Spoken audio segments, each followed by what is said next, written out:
In the Scottish Highlands, Jimmy is watching TV with his sisters and cousins.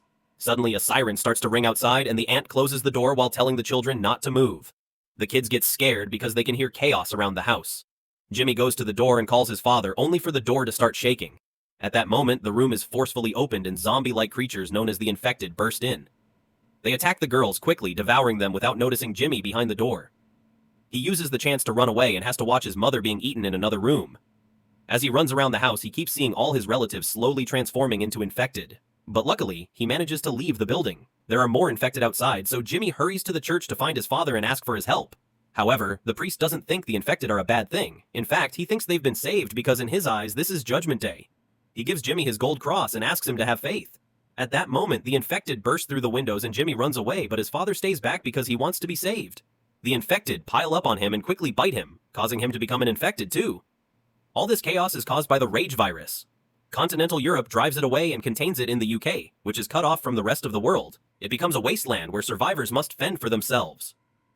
28 years after the initial outbreak, a community of survivors lives on Lindisfarne Island, a safe zone separated from the mainland by a tidal causeway. Today, a child named Spike will be taught how to kill his first infected. His father, Jamie, prepares breakfast but interrupts it when he hears his sick wife, Issa, falling in the bedroom. The duo rushes to check on her and she freaks out when she hears Spike will be training today. An argument ensues, but after a few words, she just calms down. She's constantly suffering from memory loss and confusion, so half of the time she doesn't understand what's going on. Back in the kitchen, Spike finds Sam, who gives him a brand new bow. On their way out of town, everyone cheers for Spike and wishes him good luck. At the town gate, Jenny reminds him of the rules. Every person who leaves is allowed to come back, but if someone doesn't return, nobody will go looking for them. Rescues have already cost them too many lives. Then the duo crosses the causeway to reach the mainland. Jamie shares many stories from the old days, and Spike can't believe people could live far away from the sea. They cross a bridge to reach a forest, always keeping an ear out for potential enemies. Eventually, they find a slow infected crawling on the ground with a bird on its back. When it stops to eat some worms, Spike gets his bow ready and shoots an arrow that hits the infected in the neck for a quick death. Another infected approaches them from behind, so Jamie kills it with an arrow too. The noises attract more monsters and Jamie kills one more, but Spike asks him to let the last one go. Jamie is proud of his son, however, Spike feels weird about having to kill. The duo keeps moving through the forest and sees some beautiful animals. Eventually, they find an abandoned house where an infected is tied upside down with a bag covering his head and letters carved on his back. Jamie theorizes someone captured him as a human and left him as bait. So now he's an infected too. He wants Spike to kill it, but the infected keeps struggling and the kid is too scared. The infected manages to release himself and Spike is startled into shooting, so an arrow to the head kills the monster. Afterward, they keep wandering and find a half-eaten animal on the ground. Spike looks up and finds its head and spine stuck on a tree. For the first time today, Jamie worries because this could have only been done by an alpha infected. He makes his son move faster and not make any sounds. As they keep going, when they reach an open field, they find a horde of infected and their alpha leader. So the duo rushes back to the forest as a chase ensues. The danger doesn't stop Jamie from still training Spike, telling him how to shoot on the move and go for the killing blows, which are the heart and the head. They go back to the abandoned house, shooting every infected that follows them while looking for a safe place to hide. Eventually, they find the entrance to the attic and climb inside, closing it before the infected could see them. Hours pass and the duo keeps looking outside, but the alpha never leaves the area. Jaime explains to his son that alphas are bigger, smarter, and need too many arrows to be killed.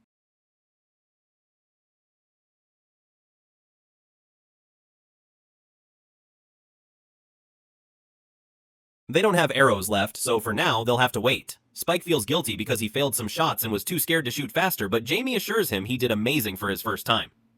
In the middle of the night, they see a person with a light and Jamie explains that's the quarantine patrol. On the opposite side, they see a fire and Spike is curious about it, but Jamie quickly changes the subject. When Spike falls asleep, he has a very weird nightmare about his mother drowning and structures shaking. Jamie wakes him up because the house is the one shaking and they need to get out. The duo quickly rushes out and manages to escape right before the roof collapses. Knowing that the noise will attract the infected, Jamie and Spike start running home as fast as possible. The high tide has covered the causeway, but it's not very deep so they can still cross it. Suddenly, a bunch of birds fly above them and the alpha appears on the causeway to chase after them. Spike slips on the water a few times, but Jamie acts quickly to help him, and together they run fast enough to get back on land. Jamie then yells and blows a whistle to alert the guards at the gate. The group turns on the lights to locate the alpha and shoot him with arrows to make him fall. The creature recovers quickly, so the next arrow is set on fire before it's shot. This actually brings the alpha down and Jaime can drag his son to the gate. Jenny makes them wait for a few seconds until she's sure they're not infected before finally opening the gate to let them in. Later at a party, everyone celebrates Spike's return and first kill. Jamie tells the full story, but Spike is uncomfortable with the celebration of so much killing. The crowd lifts Spike on a chair and he's allowed to drink. Eventually, Spike is too overwhelmed and rushes outside to throw up. At that moment, he sees Jamie sneaking around with another woman and is devastated to watch his father have an affair. Spike goes home where Sam is watching over a sleeping Isla. After sharing details about his adventure, Spike asks Sam about the fire he saw. Sam thinks that was Dr. Kelson and says that Jamie refused to talk about him for a reason, but he doesn't explain further. The next morning, Isla wakes up with a terrible headache and asks for medicine, but Spike doesn't know where to find any. Then Jamie comes back and Spike can't stand looking at him, so he leaves the room. After a few minutes, Spike gathers the strength to ask Jamie why he hasn't told Kelson to check on Isla. Jamie explains that Kelson went insane a long time ago and shares the story of what happened the last time they tried to visit him 15 years ago. A group of foragers that included Jamie found thousands of bodies on the ground, neatly arranged in lines around the big fire. Kelson appeared to take the bodies to the fire and even waved at the group who ran away in horror. Spike insists that Issa needs help and calls out his dad for his affair, which ends with Jamie slapping him. He immediately regrets it, but Spike runs upstairs to his mother's side. When Jamie tries to follow him, Spike takes out a knife and tells him to stay away from them. Jamie easily disarms him, but he doesn't want to make things worse, so he gives the knife back to Spike and leaves. Sometime later, Spike lights a barn on fire. Then he runs to warn the guards, saying everyone in town needs help putting out the flames. He promises to keep watch while the adults are gone. But as soon as he's alone, Spike retrieves Isla and they leave through the gate to take the causeway to the mainland. Isla freaks out when she realizes where they are and keeps calling for Jamie and her father. Spike calms her down and convinces her that a doctor will help her. After walking all day, they find a building to spend the night in. Isla is bored of keeping watching and wakes up Spike to share stories from before the outbreak, saying that Spike looks a lot like her father. As the conversation continues, Issa starts calling Spike Dad. He tells her to sleep while he keeps watch. Unfortunately, Spike is tired and ends up falling asleep as well, so an infected manages to enter the building. It tries to eat Spike's shoelaces and spits them when it realizes they aren't worms. Then, it gets close to Spike's face, but when it's about to bite, someone pulls it back. At that moment, Spike wakes up and thinks he dreamed the whole thing, but the dead body of the infected is nearby. Issa says she doesn't know what happened, but a flashback reveals she smashed the infected's head against a statue. Meanwhile, a group of soldiers is being chased by a horde of infected. They try to shoot as many creatures as possible, but many of the soldiers are wounded and they don't have many bullets left. Soon, the infected catch up to them and start biting them, causing them to transform too. The other soldiers are forced to shoot their teammates, and only 3 manage to escape. They reach a tunnel and close the gate before opening fire to kill the infected that get too close. Afterward, they explore the tunnel, only to be jumped on by an alpha. He captures a soldier and tears his head off with a spine, which he uses to knock down another man. The third soldier shoots at more infected at the door and runs from the tunnel. Back to Isla and Spike. They continue to travel while dealing with Isla's delusions. When they find an old statue, she talks to Spike for a while, thinking he's her father. Her nose starts bleeding and the smell attracts an infected, but Spike quickly kills it with an arrow. Some of its blood drops on Issa's forehead, so Spike rushes to clean it before she can touch it. Soon more infected arrive and the duo runs as fast as possible, with Spike shooting arrows whenever an enemy gets too close. Eventually, they make it to a gas station and struggle with the door until they manage to get inside. The room is filled with fumes that make it hard to breathe. The infected follow them inside, and the duo has to keep running. Spike grabs some objects and throws them at the creatures to slow them down. There are too many monsters and they surround them at a dead end. But at that moment, a ceiling hatch opens and Soldier Eric tells the duo to hide.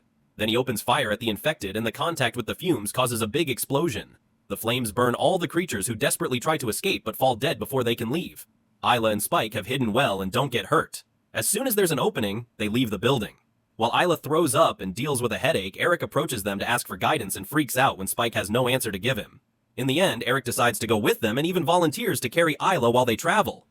After a few hours, they stop to take a break and eat some apples. Eric tries his phone, but he has no signal and little battery life left. Spike never saw a phone before, so Eric teaches him how it works and shows him a picture of his girlfriend. Since Spike never saw plastic surgery either, he thinks the woman looks weird. At that moment, the battery runs out and Eric throws the phone away. Then the group gets going, and Isla leaves the guys behind when she hears a noise. She follows it to an abandoned train full of rats, and inside, she's shocked to find a pregnant, infected woman. At first, the infected is aggressive, but Isla shows that she means no harm and helps her give birth. When the boys arrive, Isla makes Spike cut the cord and cleans the baby with water. When the infected roars and moves forward, Eric immediately shoots her dead. Eric wants to kill the baby too. However, Spike and Isla have taken a closer look and concluded the child is human. When Eric is about to shoot anyway, an infected hand reaches through the ceiling and pulls him out. Then, the infected jumps inside, revealing that he's an alpha and that he is Eric's head. When he notices the dead infected, he gets furious and starts chasing after the humans. As they run, Spike keeps shooting arrows, which don't cause much damage, but at least slow the alpha down. Soon, Spike, Isla, and the baby manage to get off the train, and the Alpha does the same to continue the chase. However, Dr. Kelson arrives and knocks him out with a sedative dart. Afterward, Kelson introduces himself, explaining he keeps his body covered in iodine because it protects him from the virus. He takes Eric's head as he calls the Alpha Samson and says he's lived in the area for 3 years, but usually Kelson keeps his distance. Spike asks the doctor to help his mom, and Kelson agrees to take them to his bone temple, which is a shrine-like place that he's created to remember the dead. Thousands of bones have been tied into pillars and skulls have been piled to make a tower. Kelson has used both humans and infected because he thinks they're very similar. Eric's head is thrown in the fire, and once all the flesh has been burned off, Kelson washes the skull and asks Spike to add it to the tower. Afterward, Kelson hears the story of the baby and concludes the placenta protected her from the infection. He runs a variety of tests on Isla and determines that she has terminal cancer. While Isla cries, Spike freaks out because he doesn't understand that he can't just steal some medicine to cure her. Isla comforts her son and admits she had been suspicious of cancer for a while, but she hadn't been sure. Keeping Spike's eyes away, Isla makes a gesture for Kelson to show her consent for mercy.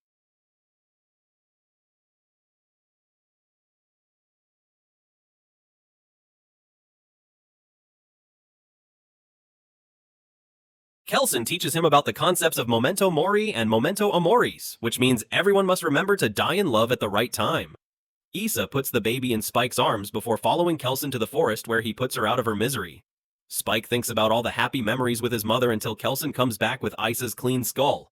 After handing the baby to the doctor, Spike climbs up the tower and puts Isla's skull at the very top as the sun rises. In the morning, Samson appears running on the field, so Kelson pushes the kids into a secret pit he's built for protection. Samson finds them and roars at them as he tries to remove the lid, but he can't and gives up. The group thinks they're safe. However, Samson comes back by breaking through the wood and grabs Kelson, shaking him around before starting to choke him. Spike gets one of the doctor's sedative needles and injects Samson's arm, which instantly puts him to sleep and saves Kelson. Afterward, Spike makes his way back to town with a baby in a basket. He names her Isla and leaves her with a note outside the gate for Jenny to find. The note is taken to Jamie, who reads it to learn that Spike is gone and doesn't want to be found. The letter also clarifies that Kelson isn't crazy and the baby is clean. A desperate Jamie runs out of town to find his son. However, the tide is too high and he can't go far.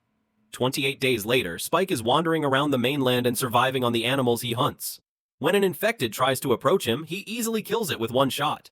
There are more creatures coming, so Spike has to run away. The road is blocked by a big rock wall, but luckily only one infected finds him there and Spike kills it too.